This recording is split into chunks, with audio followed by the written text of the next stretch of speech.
चलिए हम लोग क्लास को शुरू करते हैं फिर से। हम लोगों की क्लास में अभी तक हम लोगों ने देखा कि सपोर्ट और रेजिस्टेंस जो होता है बहुत मेन होता है। उसमें भी सबसे पहला हमने पढ़ा था horizontal support resistance. Horizontal support resistance basic price action के लिए सबसे इंपॉर्टेंट है। अगर आपने उसको मास्टरी कर ली, आपको किसी भी सपोर्ट रेजिस्टेंस को पढ़ने की जरूरत नहीं है, किसी भी इंडिकेटर को पढ़ने की जरूरत नहीं है। ठीक, position sizing, risk management, money management करके आप वापस से अपने आप के स्टैंडर्ड को, लेवल को हाई कर सकते हैं। आगे बात समझ में टेली। उसके बाद हम लोगों ने देखा था कि टोटल सपोर्ट रेजिस्टेंस 4 प्रकार के होते हैं, जिसमें से दूसरा नंबर आपने देखा था कि ट्रेंड लाइन का होता है। ट्रेंड लाइन सपोर्ट रेजिस्टेंस, ये सपोर्ट रेजिस्टेंस कब खींचना होता है? ट्रेंड लाइन सपोर्ट रेजिस्टेंस का नाम समझिए पहले। ट्रेंड लाइन, ऐसी लाइन जो ट्रेंड को बताए, उसी समय हम लोग इसको यूज करते हैं। क्या होगा? जैसे मार्केट किसी अप ट्रेंड में है, ठीक, इस अप ट्रेंड में जो भी वो करेक्शन दिखाता है, उन करेक्शन पॉइंट्स को ज्वाइन करते हुए जो लाइन खींची जाती है, इसको हम लोग बोलते हैं ट्रेंड लाइन। ये लाइन क्या कहलाएगी? ट्रेंड लाइन का सपोर्ट हो गया। क्लियर हो गया? ट्रेंड लाइन पे सौदे कैसे बनते हैं, कब बनाने हैं? तो ट्रेंड लाइन में हमेशा याद रखिए, हमने कई बार भी अपडेट में बताया है कि जब मार्केट करेक्ट होती है तो करेक्शन के दौरान आपकी एक कैंडल देगा। ये करेक्शन के दौरान आपकी एक कैंडल देगा, कोई भी एक कैंडल दे सकता है, और फिर वो मार्केट ऊपर की तरफ जाएगा। तो ट्रेंड लाइन का जो ट्रेड करते हैं, जो ट्रेंड ट्रेडर होते हैं, वो हमेशा ट्रेंड लाइन को खींचते हैं और ट्रेंड लाइन पर मार्केट आने पर बाई का सौदा बनाते हैं, अप ट्रेंड की मार्केट। ठीक, अब इस ट्रेंड लाइन को क्या साइडवेज मार्केट में खींचा जा सकता है? कतई मत खींचिएगा, नहीं तो स्टॉप लॉस को भंट होगा आपको। कभी मत खींचिएगा। ट्रेंड लाइन का नाम ही इसलिए रखा गया कि ट्रेंडिंग मार्केट में खींचा जाता है। तो आपके 4 फेजेस में से 2 फेजेस में आपको बहुत हेल्प करेगा, अप ट्रेंड मार्केट में, डाउन ट्रेंड मार्केट में, लेकिन साइडवेज मार्केट में ये काम नहीं करेगा। क्लियर? तो ट्रेंड लाइन में खींचना कब रहेगा, कैसे खींचा जाता है ये समझिए। जो भी करेक्शन होगा, एक पॉइंट को कैप्चर करिए, उसके लो को, दूसरा जो करेक्शन होगा उसके लो को कैप्चर करिए, और उन दोनों को ज्वाइन करते हुए लाइन को खींच दीजिए। ठीक, तीसरी बार जब भी मार्केट यहां पर आएगी, आने के बाद इसको काट भी देती है और कैंडल हमारी दे देती है थर्ड अटेम्प्ट में, तब भी हम इसको बाई करने के लिए ही जाएंगे, सेल करने के लिए नहीं जाएंगे थर्ड अटेम्प्ट में। ट्रेंड लाइन का सौदा, जब ब्रेकआउट का सौदा होता है, वो हमेशा रीटेस्ट का किया जाता है। ऐसे रीटेस्ट का करेंगे हम कि जैसे इस ट्रेंड लाइन पर वापस से आ गया तो यहां से हम लोग फिर से सेल का सौदा इसमें प्लान कर सकते हैं, क्योंकि इसने रीटेस्ट किया हुआ है। डायरेक्ट ट्रेंड लाइन कटने के बाद सेलिंग नहीं की जाती, और कभी मत करिएगा।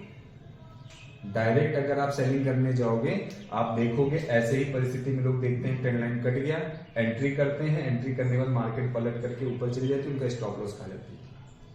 तो ट्रेंड लाइन पे सौदा कब बनाया जाता है? ब्रेकआउट का सौदा जब ट्रेंड लाइन कट जाएगा, कटने के बाद रीटेस्ट करेगा, रीटेस्ट के दौरान वो नेगेटिव कैंडल देगा, सेलिंग की कैंडल देगा, फिर हम लोग इसको सेल करेंगे। क्लियर हो गई बात? ट्रेंड लाइन कैसे खींचा जाता है? जो भी कैंडल करेक्शन में लो मारेगी, उस लो के लो को उठाएंगे, दूसरे वाले करेक्शन के लो को उठाएंगे, उन दोनों को ज्वाइन करते हुए खींच देना है, आगे हमको नहीं देखना है मार्केट में। अब हमारी प्लानिंग होगी कि जब भी ट्रेंड लाइन पर मार्केट तीसरी बार आएगी, इसको काट भी देगी, तब भी मैं उसको पॉजिटिव लेकर के चलूंगा। समझ में आ गई बात? ये होगी अप ट्रेंड मार्केट का ट्रेंड लाइन, जिसको हम लोग बोलते हैं ट्रेंड लाइन सपोर्ट की है। ये कैसी है? सपोर्ट की। इसमें लोअर पॉइंट्स को ज्वाइन किया जाता है, ऊपर वाले हिस्से को नहीं ज्वाइन किया जाता है। आ गया? जब आप नए होते हो तो आप ज्यादातर ऊपर वाले हिस्से को ज्वाइन करके ट्रेंड लाइन खींच लेते हो, नहीं, नीचे वाले हिस्से को ज्वाइन किया जाएगा इसमें। क्लियर हो गई बात? अब दूसरी मार्केट इसी में आती है, डाउन ट्रेंड की मार्केट। जब मार्केट नीचे की तरफ जाएगी लगातार, तब कैसे खींचेंगे? जैसे मार्केट हमारी यहां से फॉल की और ऐसे फॉल करते हुए नीचे की तरफ जा रही, ठीक, इसमें ऊपर के जो स्विंग हाइज होते हैं, इनको ज्वाइन करते हुए लाइन खींचा जाता है। तो सबसे पहले हम क्या करेंगे? ऊपर की 2, एक ये हो गया, एक ये स्विंग हाई हो गया, इनके यहां पे जो भी कैंडल आई होगी, ठीक, इनके हाईज को ज्वाइन करते हुए एक लाइन ड्रॉ करते हैं और उस लाइन का एक्सटेंशन बढ़ा देते हैं, खींच देते हैं आगे की तरफ। डाउन ट्रेंड मार्केट में जब जब इस ट्रेंड लाइन पर मार्केट आएगी हमको सेल करने के लिए देखना है। जब जब इस ट्रेंड लाइन पर मार्केट आएगी हमको सेल करने के लिए देखना है।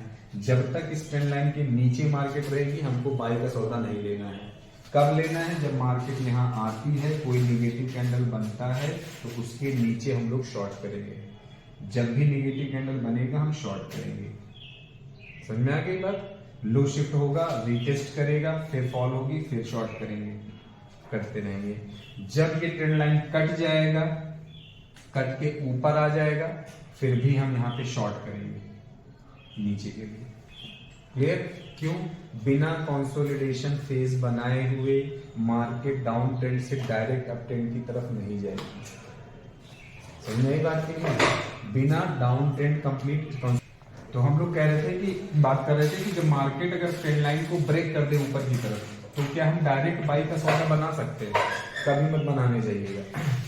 हमेशा मार्केट का नियम है वो रीटेस्ट करते हुए मार्केट जाएगी।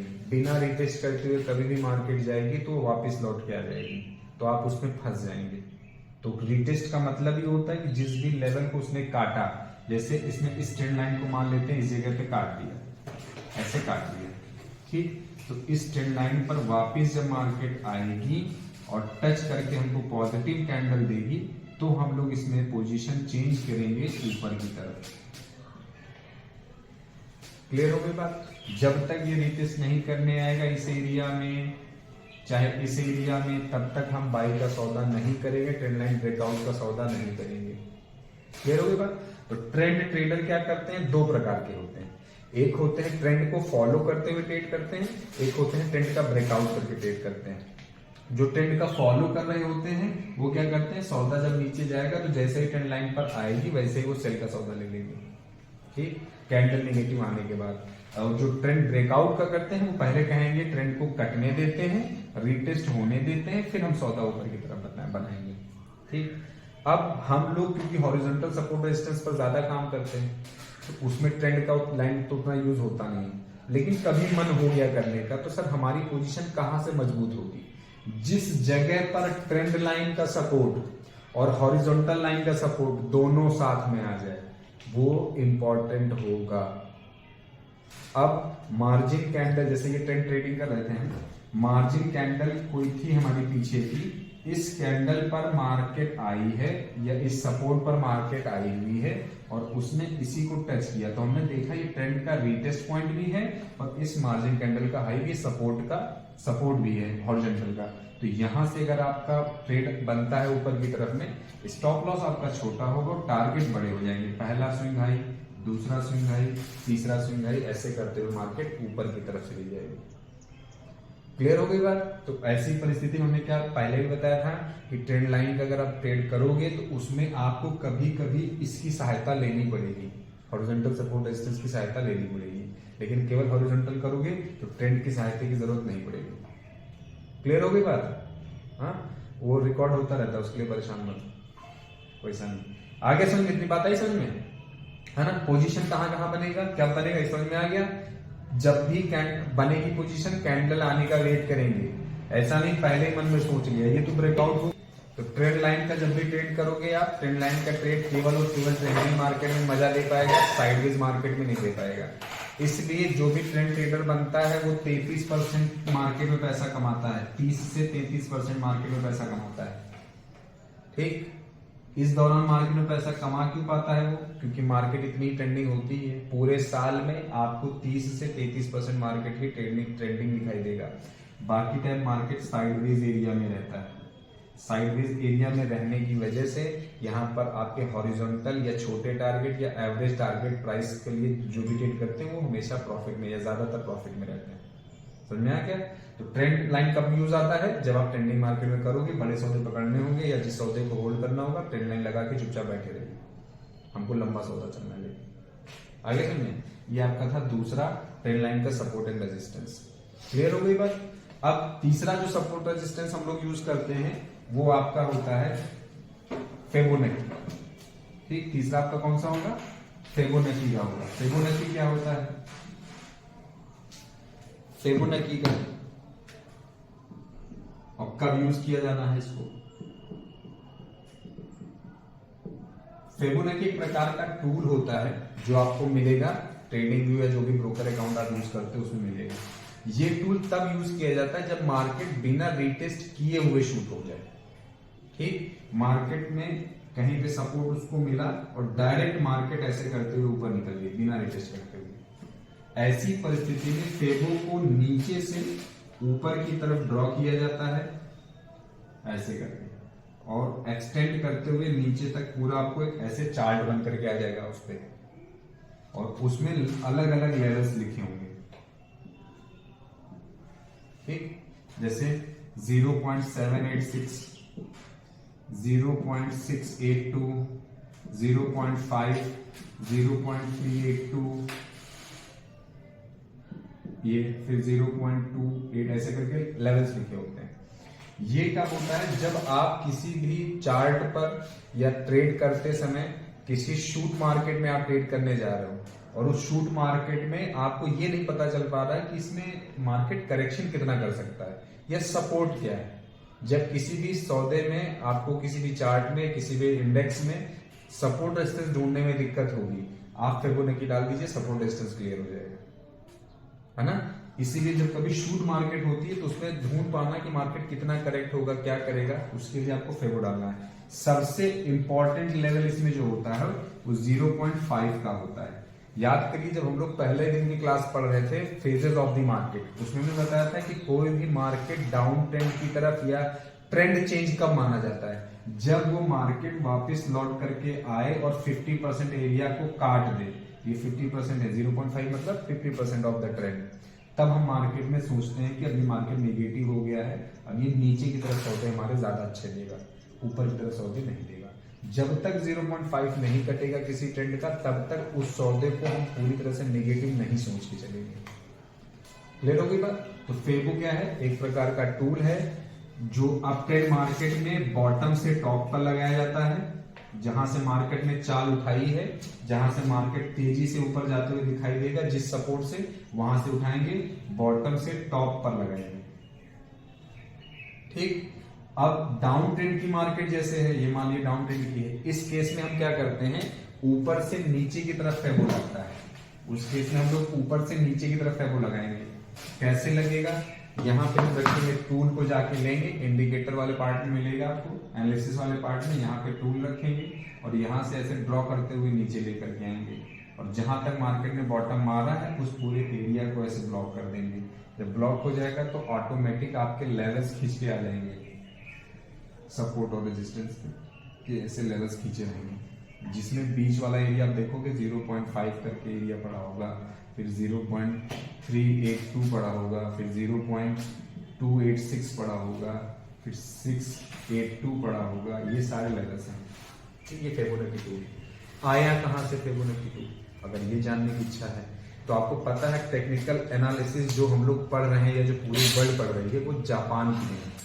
टेक्निकल एनालिसिस किसकी देन है, जापानियों की देन है। तो जापानियों के थ्रू ही ये फिबोनाची नाम पड़ा है, नाम ही इसका फिबोनाची जापानीज नेम होता है। फिबोनाची एक प्रकार का नंबर होता है जो स्पाइरल देखा है आपने, स्पाइरल टाइप का, ऐसे करते हैं, ऐसे ऐसे करके स्पाइरल होता है ना। तो इसका जो रेशियो होता है ना, वो रेशियो आपको दिखाई देता है स्पाइरल में। तो उसी रेशियो के नंबर्स निकाले गए, इन्हीं नंबर्स को प्लॉट में रखा गया। तो इससे पता चला कि मार्केट जब कभी भी आता है तो एक फिबोनाची नंबर्स के हिसाब से प्रेडिक्शन करता है, तो वो ये ज्यादा अच्छा चलता है ना।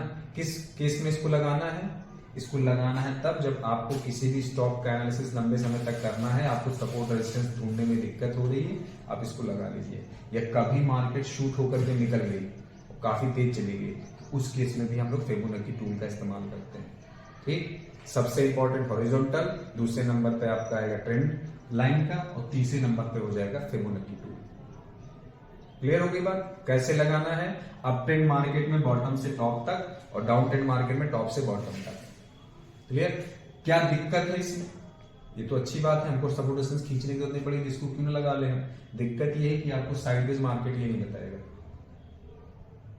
आप मार्केट में सौदा लेके फंस सकते हो, रुक सकते हो सकता है मार्केट यहाँ पे आए इसी में रुक जाए, और रुकने बाद गिर जाएगी मार्केट, तब तो आप तो ऊपर की तरफ सौदा लेके बैठे तो कट गया स्टॉप लॉस। तो फिबोनाची में मजा तभी आती है जब आपको कभी एकदम सडन चेंज आज मार्केट में आने लगा, बहुत तेज मार्केट में मूवमेंट आ जाएगी, तो फिबोनाची ठीक है हेल्प कर देगा, लेकिन मार्केट रुकी नहीं होगी तो नहीं हेल्प करेगा ना, पोजीशंस बनाने में दिक्कत रहेगा। पोजीशन कैसे बनाया जाएगा, अगर आप अप एंड मार्केट में जाओगे तो कोशिश करिएगा जिस भी लेवल पर मार्केट जाती है वहां पॉजिटिव कैंडल देखने का इंतजार करिए। जब मार्केट नीचे गिर रही होगी, जैसे 0.5 काटा, इसको रिटेस्ट करे या यहाँ नेगेटिव कैंडल दे हमको, तो हम पोजीशन बनाएंगे, इसके ऊपर का स्टॉप लॉस रखेंगे, यहाँ पोजीशन बनाएंगे, स्टॉप लॉस ऊपर रखेंगे। उस केस में फिबोनाची का यूज कर लिया जाता है। आगे बात समझ में, ठीक। अब चौथा आपका बनता है जिसको हम लोग पढ़ेंगे इंडिकेटर बेस्ड। सबसे चीप क्लास की ये चीज होती है, क्योंकि 10% लोग, 8% लोग, 5% लोग ही इंडिकेटर का सपोर्ट रेजिस्टेंस यूज करते हैं जो प्रॉफिटेबल हैं। कुल टोटल ट्रेडर की बात करें तो इंडिकेटर बेस्ड क्यों खराब है और क्यों उस पर विश्वास नहीं करना चाहिए, ये भी समझाते हैं आपको। क्योंकि इंडिकेटर जो आप लगा रहे हो, जहां से आप लगा रहे हो वहीं से तो बड़े ट्रेडर भी लगाते हैं। ऑपरेटर भी जानता है कि मूविंग एवरेज अगर किसी ने 51 लगाया होगा या किसी ने सुपर ट्रेंड लगाया होगा तो उसका स्टॉप लॉस कहां रखा होगा, है ना। तो आप इसीलिए देखते हो कि इंडिकेटर वाले जो सपोर्ट रेजिस्टेंस होते हैं, चौथा आपका होता है indicator based support and resistance. Indicator में किसी ने MACD लगा दिया, किसी ने सुपर ट्रेंड लगा दिया, ठीक, किसी ने CPR लगा लिया, किसी ने मूविंग एवरेज लगा लिया, अलग अलग इंडिकेटर लगा लिया उन्होंने। इनके सपोर्ट रेजिस्टेंस पर काम जब भी करोगे आप तो इसका मतलब आप इंडिकेटर बेस्ड सपोर्ट रेजिस्टेंस का यूज कर रहे हो, जिसके कटने के चांसेस जो वीक माना जाता है। क्यों माना जाता है, क्योंकि जो इंडिकेटर आप लगा रहे हो वो इंडिकेटर कहीं ना कहीं से आपने देखा होगा, और जब आप देख सकते हो तो सामने बैठा ऑपरेटर भी देख सकता है, और जो बड़े ट्रेडर्स होते हैं वो भी देख सकते हैं। किसी ने 5 लाख क्वांटिटी मार रखी होगी और उनको पता होगा कि रिटेलर ने ये इंडिकेटर सबसे ज्यादा इस्तेमाल करते हैं। होता है ना कि भाई सबसे ज्यादा इंडिकेटर कौन सा यूज हो रहा है, तो पता नहीं सुपर ट्रेंड यूज कर रहे हैं, कोई लोग मूविंग एवरेज यूज कर रहे हैं। तो जो जब पता चले कि लोग ज्यादा यूज करके बैठे हो तो उनका स्टॉप लॉस यहाँ पे रखा होगा, उसको काट देते हैं, है ना। इसीलिए मैं कभी भी नहीं कहता कि इंडिकेटर को प्राइमरी तौर पर लेकर के चलिए। इंडिकेटर का यूज करिए आप अपनी हेल्प के लिए यूज करिए। जब आपके सिस्टम पर, आपके प्राइस एक्शन पर इंडिकेटर को यूज किया जाता है, ऐसा नहीं कि इंडिकेटर पर आप प्राइस एक्शन लगाओगे, प्राइस एक्शन पे इंडिकेटर लगा दीजिए तो आपको उसने क्या किया, एक एक्स्ट्रा एज दे दिया कि हाँ हमारा डिसीजन सही है, हम यहाँ पर अपना ट्रेड बना सकते हैं, और कुछ नहीं। सबसे पहले हमारा प्राइस एक्शन काम करना चाहिए, हमारा हॉरिजॉन्टल सपोर्ट रेजिस्टेंस काम करना चाहिए, हमारी मार्जिन कैंडल होनी चाहिए, उसके बाद उसके ऊपर इंडिकेटर लगा करके चेक कर लेते हैं। जैसे मैं जब ट्रेड बनाने के लोगों को कहता हूँ, मैं पहले कहता हूँ कि आप देखिए मार्जिन कैंडल पे मार्केट है कि नहीं, अगर है और फिर उसके बाद CPR में नजर दौड़ाइए, CPR कह रहा है ले लो, या मूविंग एवरेज में नजर दौड़ाइए, मूविंग एवरेज कह रहा है ले लो, या RSI बता रहा है ले लो, ठीक है, फिर पोजीशन आप बना लीजिए। स्टॉप लॉस छोटा होगा, आराम से बना करके चुपचाप बैठे रहिए, आया ना। तो इंडिकेटर बेस्ड में कौन सा आ जाता है, MACD ऊपर कोई भी इंडिकेटर आप जो यूज करते हैं उसका। सबसे ज्यादा इंडिकेटर जो यूज होता है वो मूविंग एवरेज यूज होता है अभी के हिसाब से, ठीक। बाकी इस धरती पर अभी तक में 999 से ज्यादा इंडिकेटर बन चुके हैं। क्लियर हो गई बात। इतनी इस क्लास में अगर आपको कोई क्वेरी हो तो आप पूछ सकते हैं। बस इतना ही आज के लिए, ठीक।